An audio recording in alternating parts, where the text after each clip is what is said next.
Bonjour, je suis Betty Bertol, People and Culture Business Partner pour la France et l'Europe du Sud.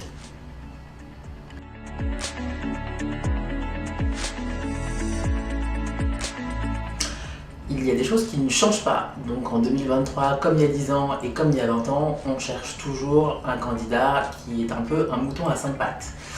Donc c'est vrai que dans les annonces de recrutement, on a une liste de vœux, on va dire, qui est assez longue. C'est un peu comme en amour, un peu comme rechercher un appartement.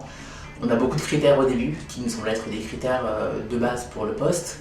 Et puis au fur et à mesure des rencontres, on ajuste, on fait des compromis entre guillemets. L'important c'est vraiment de ne pas transiger sur ce qui est essentiel pour nous. Chez Hotwire, ce qui est essentiel, ça va être vraiment l'ouverture d'esprit, la volonté d'apprendre de nouvelles choses, l'ouverture vers la tech, l'envie d'évoluer dans un environnement international et bien évidemment la possibilité et la capacité d'échanger en anglais de façon courante. Ça c'est vraiment quelque chose sur lequel on ne peut pas vraiment transiger au vu de l'ADN de notre agence aujourd'hui. En revanche, on ne va pas forcément regarder toute la partie diplôme qui nous intéresse assez peu. On va plutôt se concentrer sur la personnalité du candidat et puis sur le potentiel qu'on va pouvoir déceler à s'intégrer dans la culture de l'agence, s'intégrer au sein d'une équipe déjà existante et puis à nous apporter aussi des compétences qu'on n'a pas forcément aujourd'hui en sortant du tout RP comme on pouvait le faire encore il y a 10 ou 15 ans. Aujourd'hui, on cherche des candidats qui ont vraiment envie aussi de développer des compétences annexes et connexes dans le digital, dans le corporate et dans toute autre compétence qui pourrait venir compléter les RP.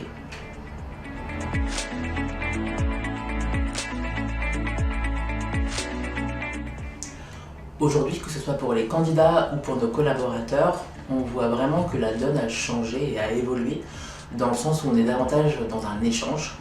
Avant, on avait des candidats qui cherchaient beaucoup à se vendre, qui cherchaient à montrer vraiment la meilleure version d'eux-mêmes en entretien. Aujourd'hui, on est plus sur des candidats qui cherchent aussi à comprendre l'entreprise qu'ils ou elles vont rejoindre pour s'assurer qu'il y aura une vraie compatibilité et que c'est vraiment ce qu'ils recherchent pour leur vie professionnelle. Ça c'est important et c'est aussi important pour nous de le prendre en compte dans la façon dont on prépare aussi les entretiens et nos échanges avec les candidats. Avec les collaborateurs c'est pareil, il y a aussi vraiment un échange différent qui s'est instauré au fil des années. Aujourd'hui on est beaucoup plus à l'écoute je pense, mais aussi parce que les collaborateurs sont beaucoup plus à l'aise pour exprimer leurs besoins, leurs souhaits, leurs désirs et faire en sorte que l'entreprise et le lieu de travail soient un lieu dans lequel ils puissent trouver les valeurs qui leur correspondent et c'est important effectivement pour nous en tant qu'entreprise de prendre cela en considération. La pandémie a changé beaucoup de choses, ça c'est très clair aussi, je pense que la majorité des entreprises ont pu s'en rendre compte et le prennent aujourd'hui en considération.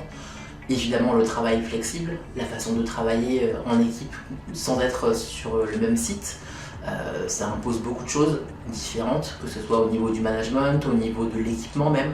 Ce sont vraiment des choses qu'on doit prendre aujourd'hui en considération.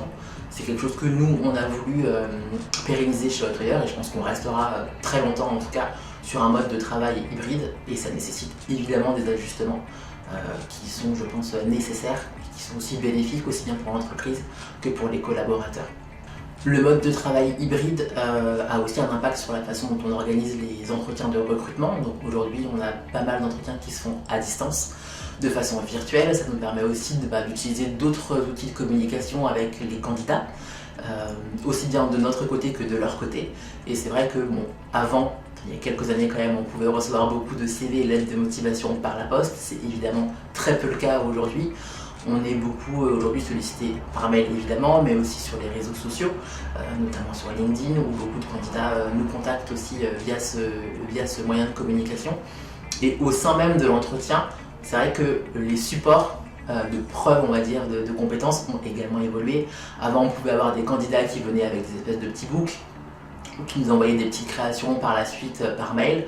Aujourd'hui, on nous invite par exemple notamment à aller regarder un compte Instagram ou à se connecter sur un site ou à flasher un QR code pour pouvoir aller regarder des réalisations qui ont pu être faites par le candidat. C'est vrai que c'est une façon différente d'échanger par rapport à ce qu'on pouvait faire il y a une dizaine ou une vingtaine d'années.